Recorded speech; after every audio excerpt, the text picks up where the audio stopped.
नमस्कार. मी पोलीस निरीक्षक Narayan Pawar, Tembhurni police station. Tembhurni police station हद्दीतील सर्व ग्रामपंचायत यांना मी आवाहन करतो की प्रत्येक गावामध्ये कायदा सुव्यवस्था आणि शांतता अबाधित राहण्यासाठी एक पंचसूत्री राबवणे आवश्यक आहे. त्या पंचसूत्रीमध्ये प्रथम गावामध्ये तंटामुक्त समिती स्थापन करणे. नंबर 2, गावामध्ये ग्राम सुरक्षा दल स्थापन करणे. नंबर 3, गावामध्ये ग्राम सुरक्षा यंत्रणा अद्ययावत ठेवणे. नंबर 4, गावामध्ये महिला सुरक्षा समिती स्थापन करणे. नंबर 5, गावातील सर्व मुख्य ठिकाणी ग्रामपंचायतने कॅमेरे बसवणे. अशा पद्धतीचं गावामध्ये जर पंचसूत्री राबवली तर गावामध्ये नक्कीच शांतता अबाधित राहील, गुन्ह्यावर नियंत्रण होण्यासाठी मदत होईल.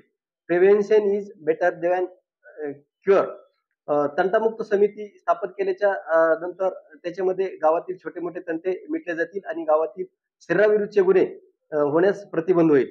त्याचबरोबर ग्राम सुरक्षा यंत्रणा ही अशी आहे की एक फोन केल्याच्या नंतर सर्व नागरिकांना तो फोन जातो. संकट काळामध्ये ती ग्राम सुरक्षा यंत्रणा अद्ययावत असली तर सर्व नागरिकांना मदत होईल. त्यामुळे ग्रामपंचायतनी त्या जे वर्षाचे जे ग्राम सुरक्षा यंत्रणेला जे 25,000 रुपये भरणे आवश्यक असते ते भरले तर सर्व नागरिकांना त्याचा फायदा होईल. गावातील ग्राम सुरक्षा दल जर ऍक्टिव्ह ठेवलं तर त्याची पोलिसाला मदत होईल.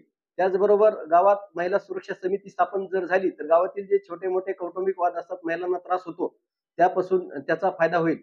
गावातील मुख्य चौकात जर कॅमेरे बसवले तर छोटे मोठे गुन्हे घडल्यास ते उघडकीस येण्यास मदत होईल आणि त्यापासून गुन्हेगारावर त्या कॅमेऱ्यामुळं वचक निर्माण होईल. अशा पद्धतीचं गावातील सरपंच, पोलीस पाटील, तंटामुक्तीचे अध्यक्ष आणि गावातील प्रतिष्ठित नागरिक यांनी पुढाकार घेऊन ही पंचसूत्री राबावी असं मी आवाहन करत आहे. जय हिंद.